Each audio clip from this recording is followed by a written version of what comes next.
अपने विचारों को देते रहे। सभी से मैं आग्रह करूंगा कि उसका स्वागत करें।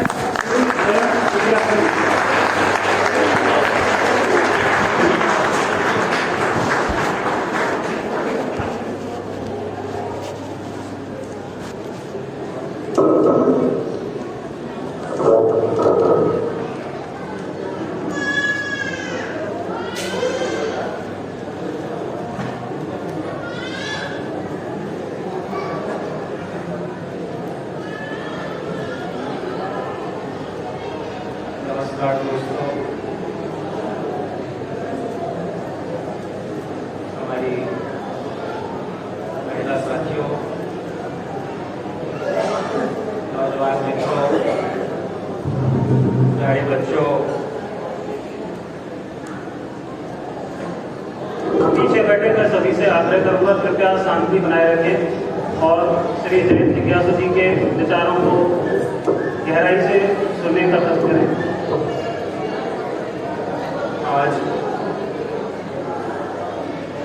विज्ञान साहब की जयंती पर ओबीसी रेलवे एम्प्लॉइज कपूरथला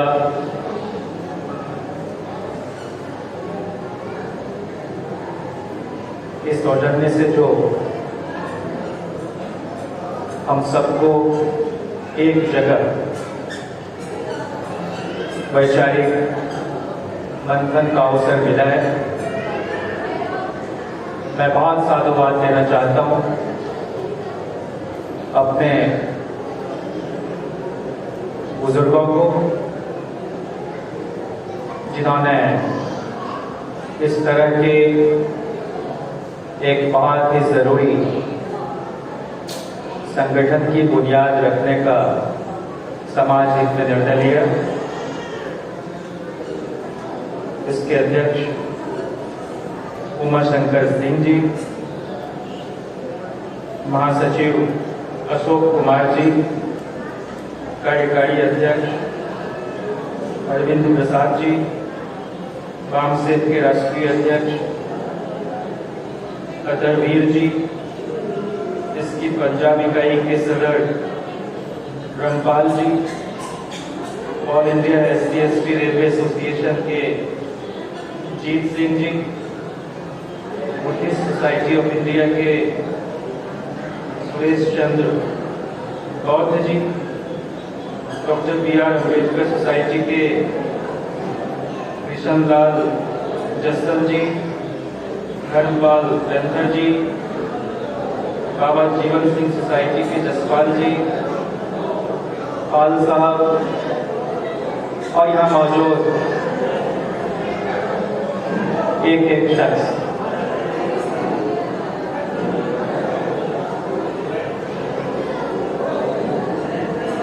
और पहली दफे आपके बीच आने के बावजूद जिन मित्रों को सुना और जो एक किस्म का राब्ता कायम हुआ, तो ऐसा लगता है कि आंगन अपना ही है और आपसे कोई बरसों बरस का परिचय हो। वो कहते हैं, मैं अपने घर में आया हूं मगर अंदाज तो देखो, मैं अपने घर में आया हूं मगर अंदाज तो देखो, मैं अपने आप को मानिंदे मेहमान लेके आया हूं। और ये जो बच्चे आपके बीच अपने विचार रख रहे थे, सही मायने में जो जबानों की लड़ाई, जो भाषाओं को लेकर एक किस्म की संकीर्णता बढ़ती रही, उसमें हमें यह मान लेना चाहिए कि जितनी ज्यादा से ज्यादा भाषाएं हम सीख सकें, हम उतनी ही प्रखरता के साथ एक व्यापक जनसमूह तक अपने विचारों का प्रसार कर पाने में सफल होंगे। बहुत तरह की लड़ाई इस देश में हुई, अंबेडकर साहब से लेकर डॉक्टर लोहिया और ये सारे के सारे लोग पेरियार साहब के उस उद्देश्य के साथ अपने आप को जोड़कर देखते थे।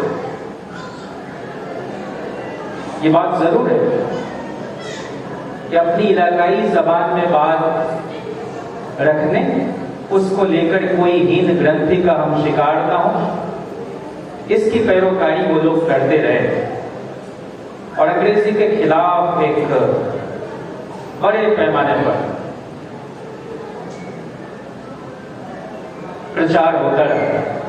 लेकिन बदलते वक्त हम ना भूलें कि देश दुनिया के सामने अगर किसी विमर्श को सफलीभूत करना है तो वो सारे के सारे लोग जो हिंदी के पक्ष में, तमिल के पक्ष में, तेलुगु, कन्नड़, उड़िया, बांग्ला, पंजाबी इसके पक्ष में खड़े थे, वो सारे के सारे लोग वैश्विक दर्शन को भी आत्मसात करके आए थे। चाहे वो जयप्रकाश नारायण, डॉक्टर अंबेडकर, डॉक्टर लोहिया और पुराने जितने भी नेशन बिल्डर्स, सब के सब। इसलिए मूल बात यही है कि हम जिसमें भी सहज महसूस करें, उसके साथ साथ कोई एक और भाषा भी सीख सकें। अब जो पंजाबी जानते हैं वो अगर कहें कि हम हिंदी नहीं बोलें, जो हिंदी जानते हैं वो उस 8वीं सूची की कोई एक भाषा सीखने को तैयार नहीं और हम समझते हैं कि वो जबरन हम उनसे हिंदी बुलवा लें, तो इस तरह से भी कोई राष्ट्र नहीं बना करता।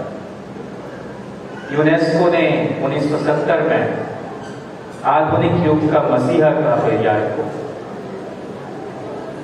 अंधविश्वास, अज्ञानता, दकियानुसी ख्यालात के पुरजोर मुखालिफ के रूप में उनको पहचाना। दक्षिण पूर्व एशिया का सुकरात का और ऐसे लोग हमारी धरती से हुए और इनका मकसद क्या जीवन भर का,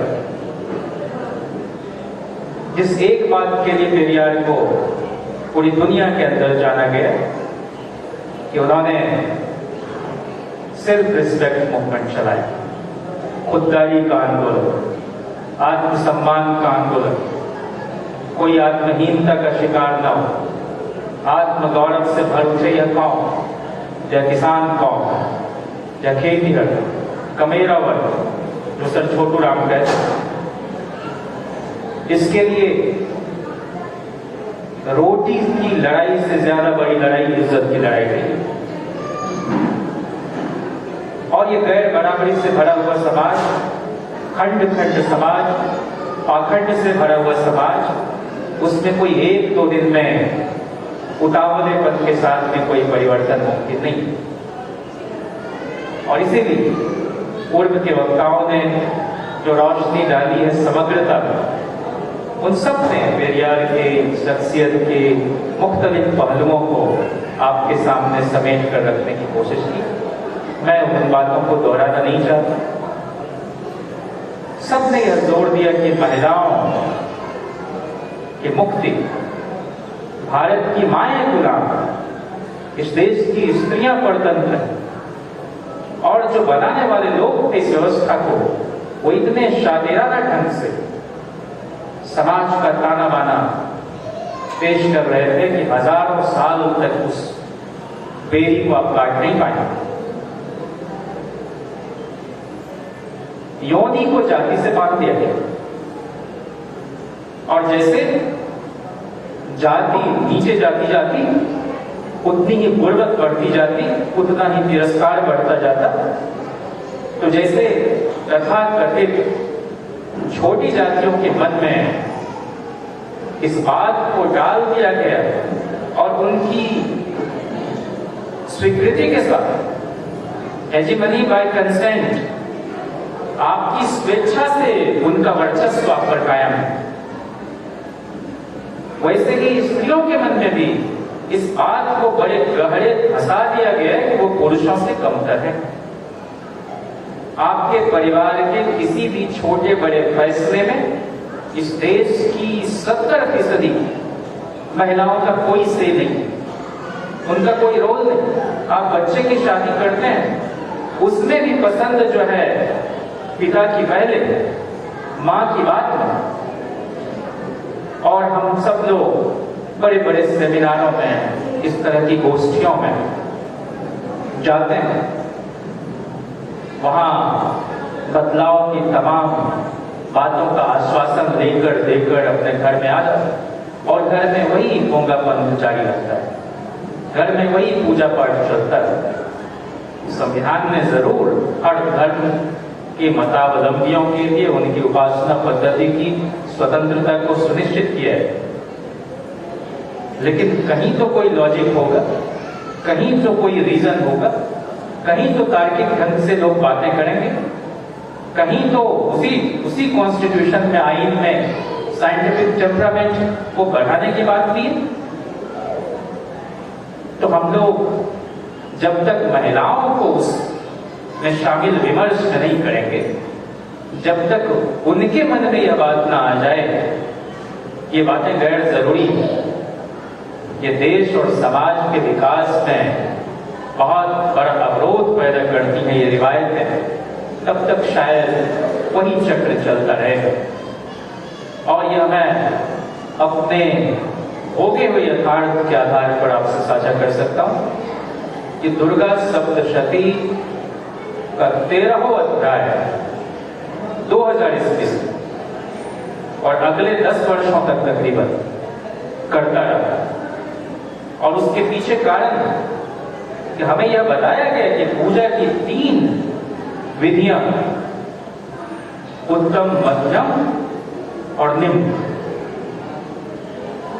जो किसी तरह से 13वें अध्याय का पाठ करता है वो वहां सबसे निचले दर्जे की उपासना है।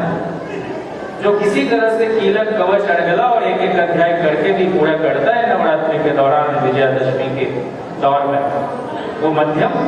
और जो रोज 13वां अध्याय करता है वो सबसे उत्कृष्ट उपासना पद्धति है। और इसका फल जो है परिवार के सारे लोग, उस वक्त संतोषी माता नई नई अवतरित हुई और गांव देहात सब जगह उसमें एक उद्यापन महिलाएं करती। और वो अगर शुक्रवार के दिन आप खट्टा खा लिया आपने, तो वो जो दंड का विधान है उसमें आपके परिवार के बाकी सदस्यों को भी भुगतना पड़ता। और अक्सर अमरूद का फल याद ही नहीं रहता कि शुक्रवार है। और उसके बाद जो अंदर से खौफ और डर, और उसमें यह देश तो गजब का है ना, यहाँ 33 करोड़ देवी देवता है, हर दूसरे हिंदू के पीछे एक देवता है, फिर भी यह देश रसातल में जा रहा है, जिसका बेरा गर्क हुआ पड़ा है। और किसी रोज मिले तो मैं कहूं कि भाई मेरा पीछा छोड़, हमारे समाज का तंग आ चुके हमारे लोग तुमसे, है ही नहीं, बेकार की बातें करते हैं लोग। लेकिन ये अचानक से हम अगर कहेंगे तो शायद उसके मानने वाले लोग हमारे खिलाफ विद्रोह करते हैं। तो धीरे धीरे उनके साथ संवाद में हम निरंतरता में जाएंगे तो कोई फर्क पड़े, उन पर कोई असर हो। मुझे कहा गया कि धर्म पर बोलना है, जाति पर बोलना है और वर्तमान भारतीय राजनीति पर बोलना है। बहुत बातें धर्म कर्म को लेकर हो गई। और तो जो विद्या के उपासक है उनको लगता है कि पहले सरस्वती की आराधना कर लो, फिर पता चलता है कि नहीं, गणेश की वंदना पहले होनी चाहिए। तो इतना कंफ्यूजन क्रिएट कर दिया गया एक बाल मन में कि आज ही जाकर जब हमने उस धर्म कर्म के रास्ते को छोड़ा तो हमें लगा कि मेरे जीवन की सबसे बड़ी उपलब्धि तो यही है, उस मानसिक यंत्रणा से बाहर निकल गया जहां कोई अब मुझे सजा नहीं देगा, जहां कोई देवता हमें दंडित नहीं करेगा, और वो एक किस्म का लिबरेशन। तो इसलिए घर के लोगों में भी अगर खुद एनलाइटनमेंट हो, वो ज्यादा स्थायी भाव के साथ दूसरी पीढ़ी में भी ट्रांसफर हो। और ये बात कहते कहते हमारे पुरखे थक गए। वो सारे स्टेट्समैन जो लगातार इस पर प्रहार करते हैं, उनके घरों में भी कोई बदलाव नहीं है, इसलिए कि उन्होंने अपनी महिलाओं को शामिल नहीं किया, उन गोष्ठियों में अपने घर की स्त्रियों को लेकर नहीं गए। तो कहते हैं कि विद्या हमारी भी काम में तब तक कुछ न आएगी, बालिकाओं को भी सुशिक्षा दी न जब तक जाएगी, सर्वांग के बदले हुई यदि व्याधि पक्षाघात की, तो भी न क्या दुर्बल तथा व्याकुल रहेगा वाची। सारा शरीर भी ठीक हो, अगर कोई एक अंग भी पैरालाइज हो जाए तो वह शरीर, वह पक्षी बहुत कमजोर, बहुत व्याकुल हो जाएगा जी। इसलिए हम सबको बहुत सोच समझ के अपने बच्चों को तालीम देनी है, और तभी एक नए भारत का निर्माण, एक समतामूलक समाज की स्थापना करने में हम सब लोग सफल हो पाएंगे। रही बात इस देश के अंदर हजारों बरस की ऊंच नीच की प्रथा थी, ये कोई हमारे आपके लोगों ने नहीं बनाया, इसलिए हम पर यह बर्डन अगर डाला जाता है हम लोग इसको खत्म करेंगे, तो हम लोगों के हक में तो है ही नहीं है जाति प्रथा, तो हम तो इसको बनाए रखने की हिमायत में कभी खड़े हो ही नहीं सकते। ये तो वो लोग, वो यथास्थितिवादी बुद्धिजीवी जो लगातार बसी क्रीड़ा कर रहे हैं और लगातार निर्गुण भजन कर रहे हैं, वो सब के सब आज जातिवार जनगणना के खिलाफ में खड़े हैं। वो डरा रहे हैं।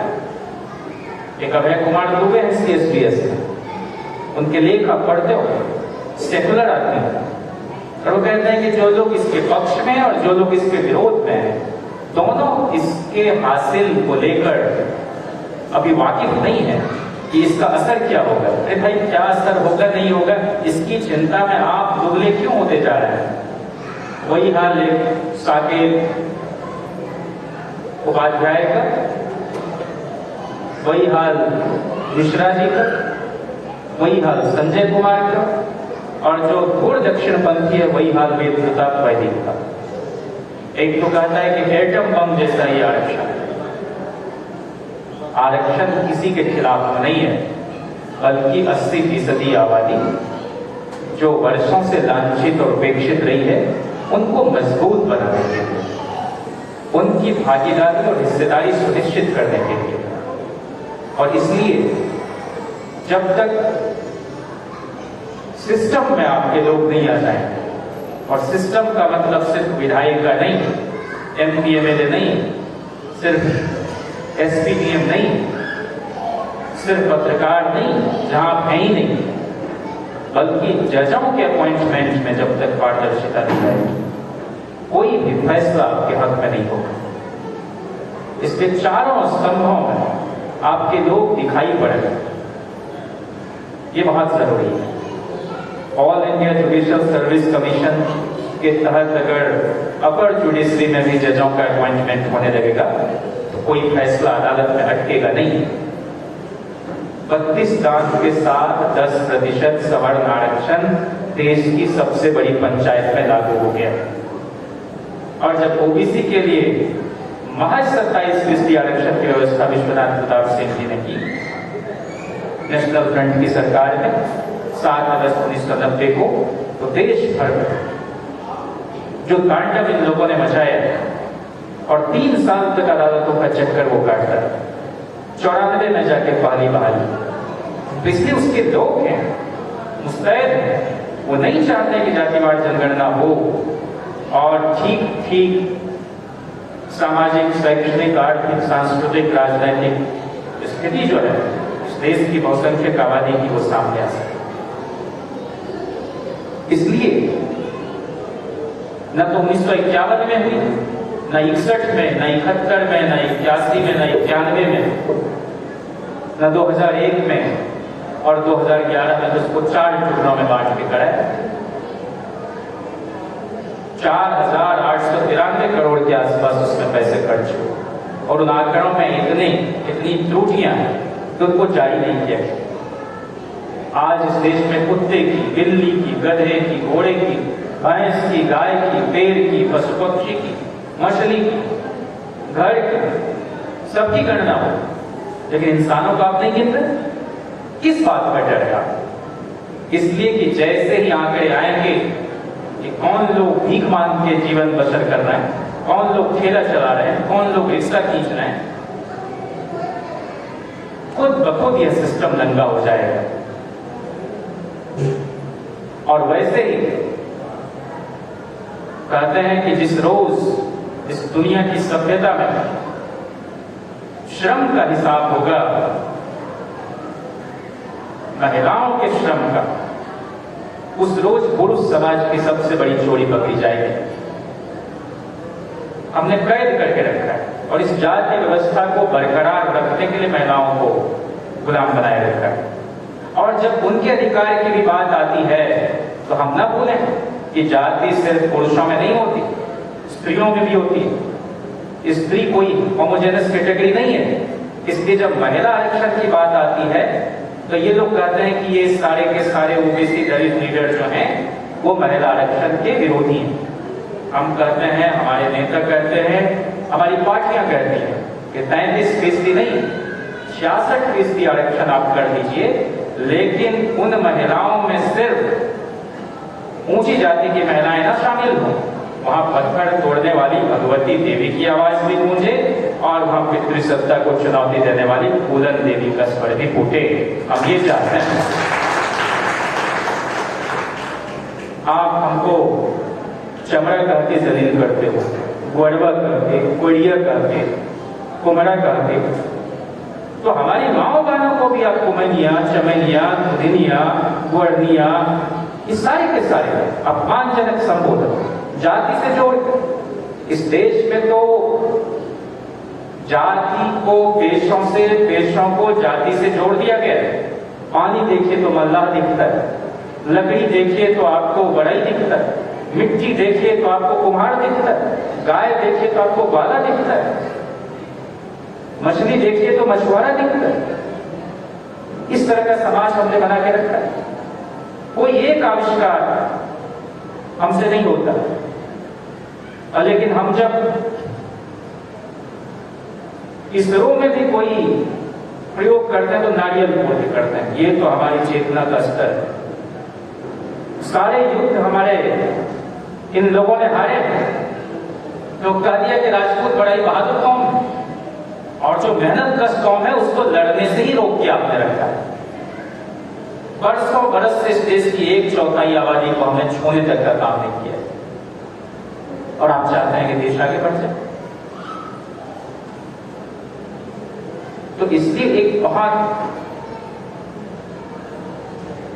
बड़ी बीमारी से हम सबको जूझना है। पेरियार की ही जयंती थी और जेएनयू में ही जी एलोयसियस एक बड़े विद्वान हैं। राष्ट्र, राष्ट्रवाद, राष्ट्रीयता, ये सब उनकी रुचि के विषय है। उन्होंने कहा कि 85% population of this country is backward, then who is forward? Please come forward and tell us. आपने हमको पिछड़ा पसमानदा बना के रखा है और हम कोई विक्टिमहुड कार्ड भी नहीं खेलते।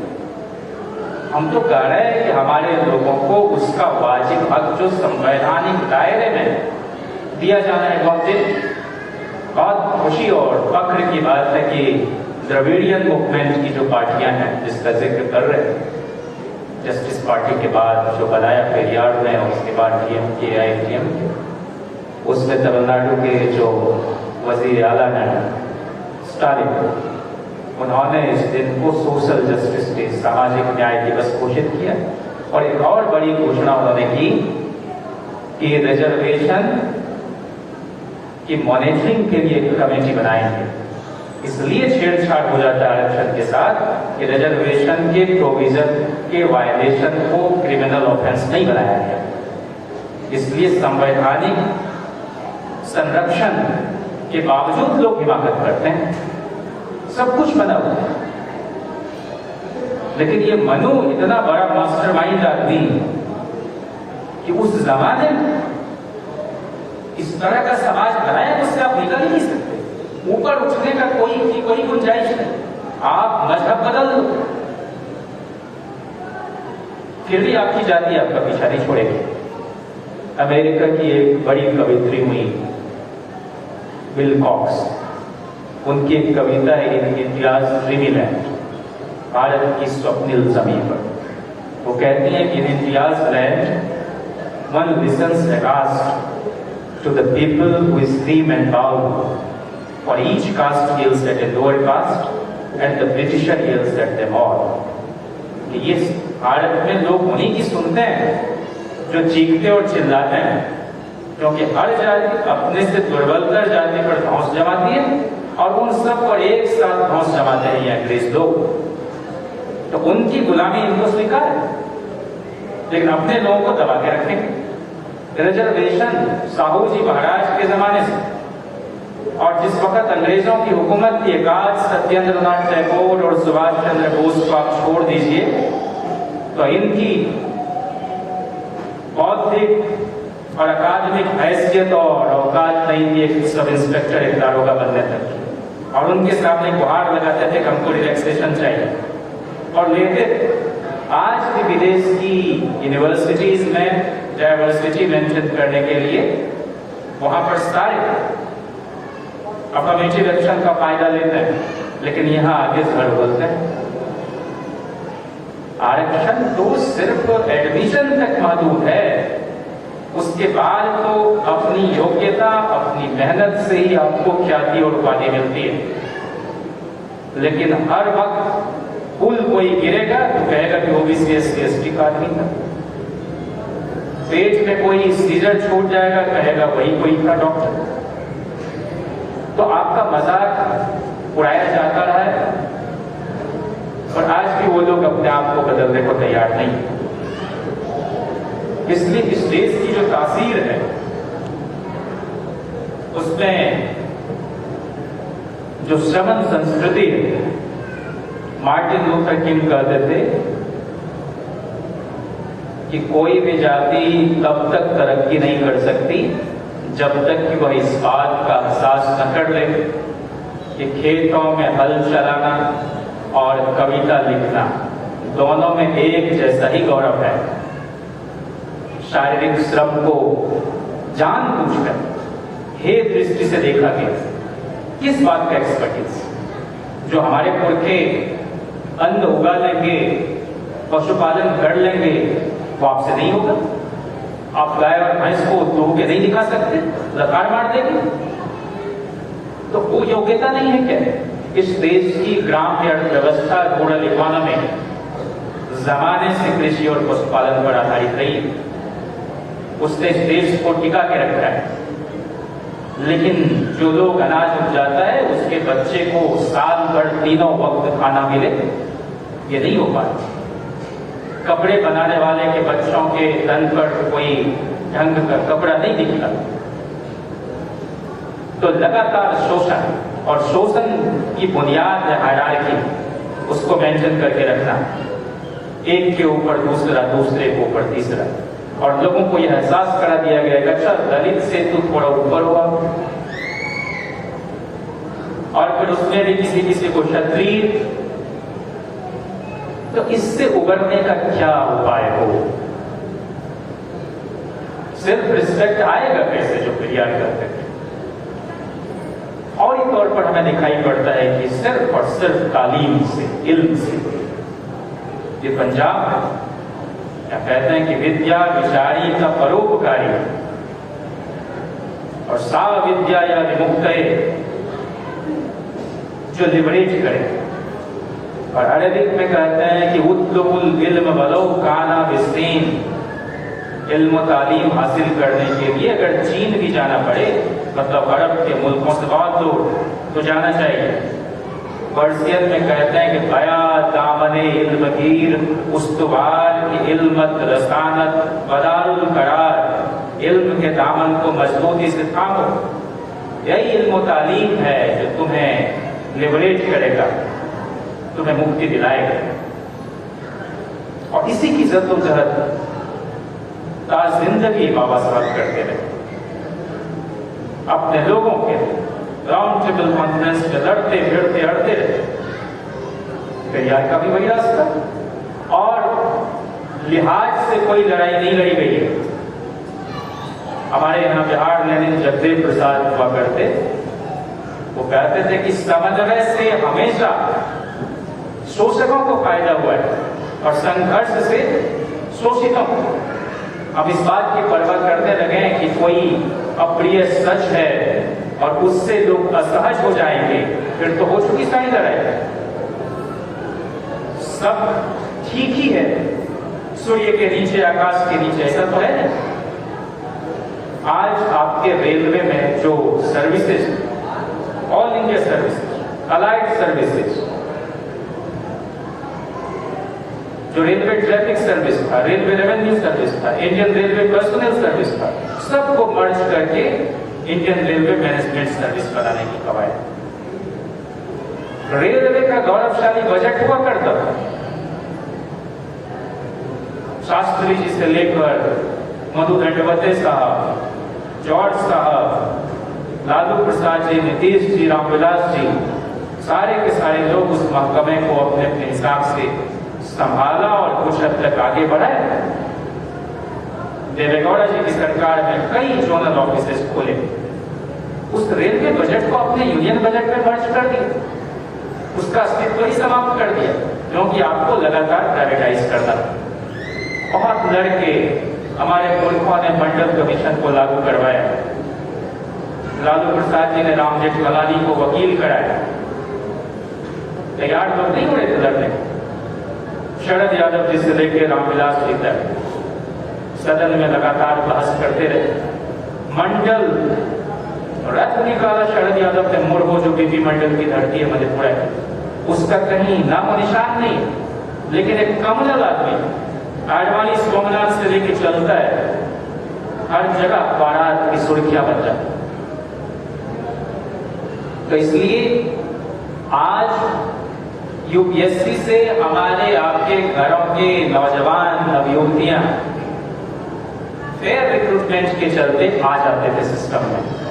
अब वहां इनकी दाल नहीं गलने लगी, इन वर्गों के लोग भी पढ़ने लिखने लगे, तब लेटरल एंट्री के जरिए ये joint secretary, deputy director level के पोस्ट पर रिक्रूट कर रहे हैं। और बहुत सोची समझी रणनीति के तहत वो सारे आरएसएस के लोगों को बिठा देंगे। तो इसलिए हम सबको चौकस चौकन्ना, सजग सचेत रहना है। ऐसा नहीं है कि सारी नौकरियां उदारीकरण के बाद, निजीकरण के बाद, वैश्वीकरण के बाद प्राइवेट सेक्टर्स में चली गई। आप में अधिकांश लोग यहाँ रेलवे से जुड़े हुए हैं, आज भी सबसे बड़े एम्प्लॉयर्स में से रेलवे मिनिस्ट्री है और उसको बेचने की पूरी तैयारी सरकार ने कर ली। गलत तर्क देते हैं कि जब नौकरियां है ही नहीं तो आरक्षण की बात क्यों? अरे आज भी सार्वजनिक उपक्रम जो है वहां बहुत सारी नौकरियां हैं और जहां शोषित समाज के लोग जाते हैं उसको तुम तंग और तबाह करने पर बोले। तो ये जो वर्तमान सियासत है हिंदुस्तान की, वो कुछ इसी नक्शे पर चल रही और उसकी काट सिर्फ एक दो फ्रंट पर लड़ने से नहीं, जो पे बैक टू सोसाइटी है, आपको नौकरी में आ गए, कोई जरूरत नहीं थी, लेकिन आपको चिंता है अगली पीढ़ी की, अगली नस्ल की, इसलिए आज आप सब सपरिवार यहाँ बैठे हुए हैं। इस तरह की बातें गांव तक भी पहुंचे। अच्छा लगा, बक्सर में भी बैठे हुए हैं, वहां थे और काफी लोग देश के अलग अलग कोने से इकट्ठे हुए। ज्ञान के प्रति बड़ी भूख है हमारे समाज के लोगों में, उन तक ज्ञान को पहुंचने ही नहीं दिया गया। हम लोग एनलाइटनिंग द एनलाइटेंड करते हैं, बुद्धिजीवी आपस में बैठकर एक दूसरे से विचार विनिमय करके संतुष्ट हो जाया करते हैं। असल में उसको वहां तक ले जाने की जरूरत है जहां सच में वैसी बातें कोई कर नहीं रहा है या दूसरे तरीके से कर रहा है। आरएसएस का पेनिट्रेशन वहां तक है। तो फकत वोट, फकत इलेक्शन तक ये लड़ाई है नहीं, बहुत गहरे फंसी हुई। इसलिए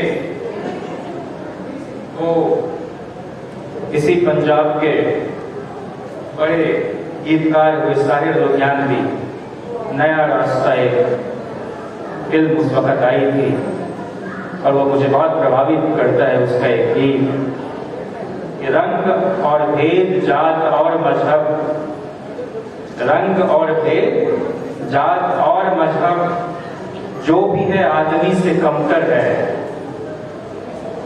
इस हकीकत को तुम भी मेरी तरह मान जाओ तो कोई बात भले।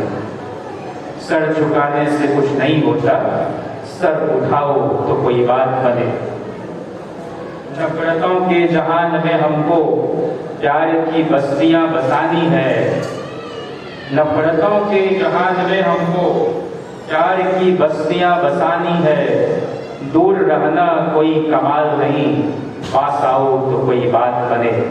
यही नजदीकी, यही कुर्बत हम सबको एक दूसरे के दुख दर्द में, एक दूसरे के साथ सपने देखने की हिम्मत करने में मददगार साबित होंगे। हम सब लोग इस तरह के आयोजन में बहुत जल्दी नहीं तो अक्सर मिल बैठा करें तो विमर्श को एक नई दिशा मिलेगी। बहुत तरह की बातें इस सरकार के दौर में हमको देखने को मिलती। किसानों के खिलाफ में जो कानून इस लाया है और उसको समेट के रख दिया है पंजाब, हरियाणा, पश्चिमी उत्तर प्रदेश और राजस्थान के कुछ इलाके में, लेकिन इसका असर देश के मुख्तलिफ सूबों पर पड़ेगा।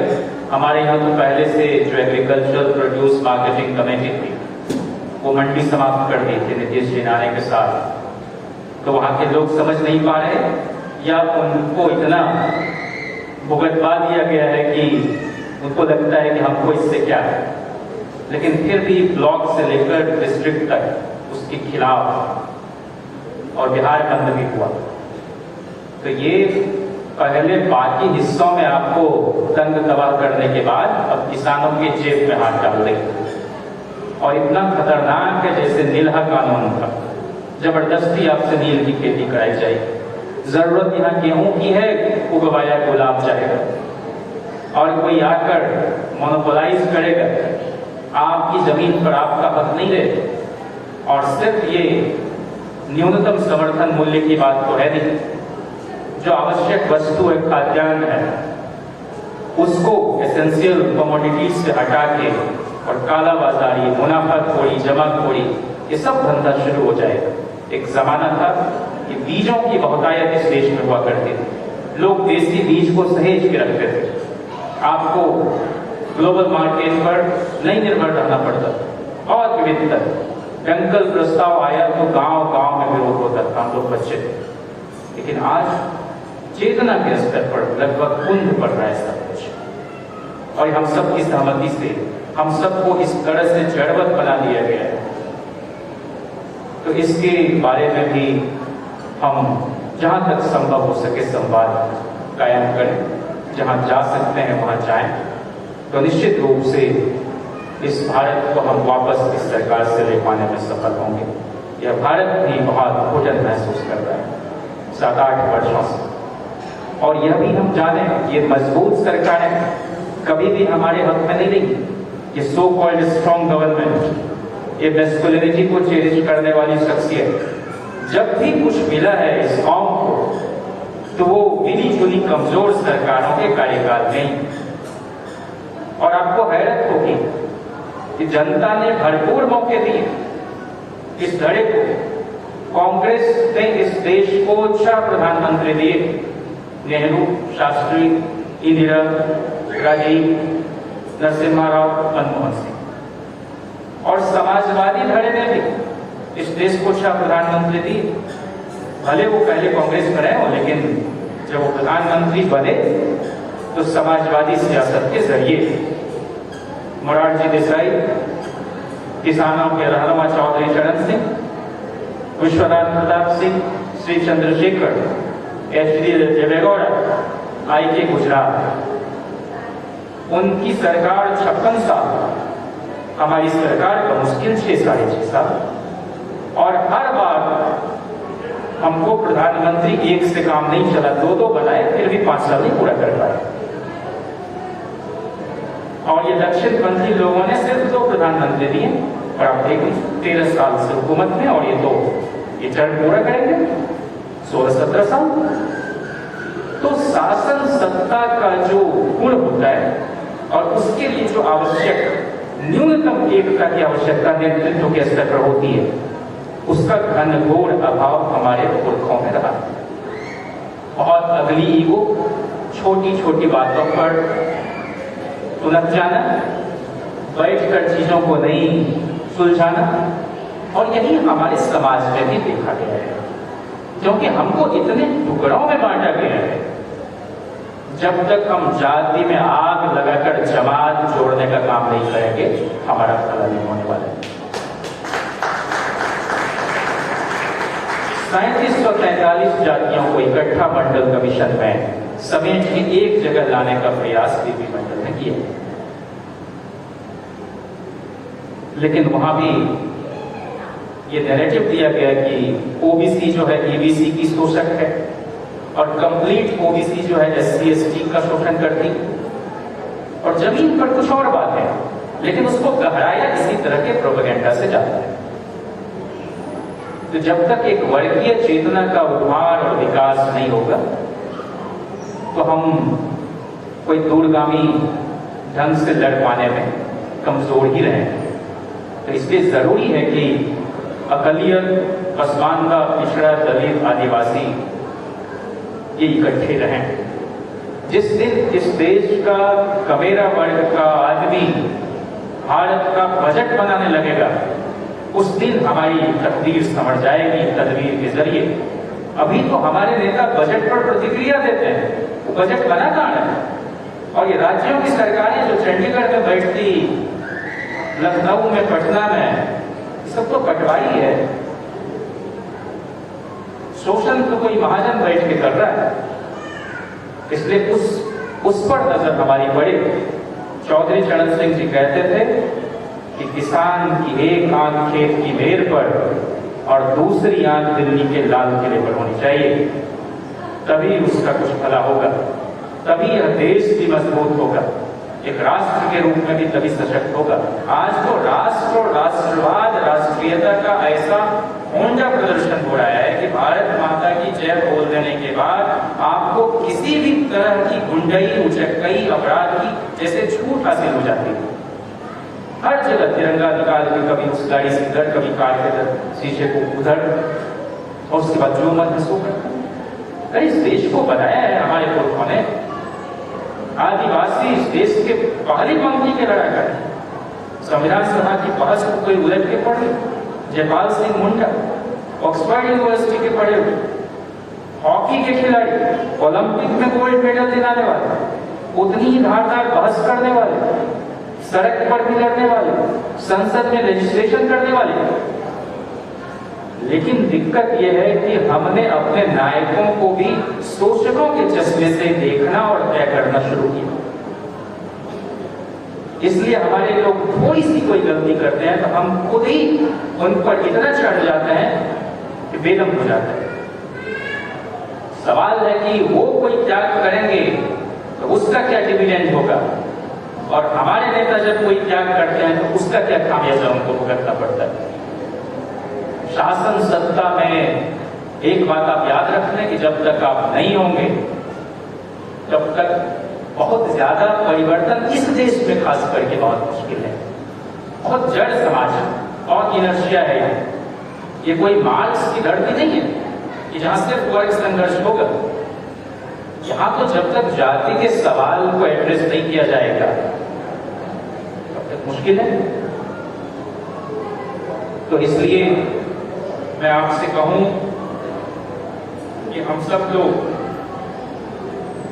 इसी तरह से लड़ते भिड़ते बोलते रहें, सोचते रहें। उदय प्रकाश कहते हैं कि आदमी मरने के बाद कुछ नहीं सोचता, आदमी मरने के बाद कुछ नहीं बोलता, कुछ नहीं सोचने और कुछ नहीं बोलने से आदमी मर जाता है।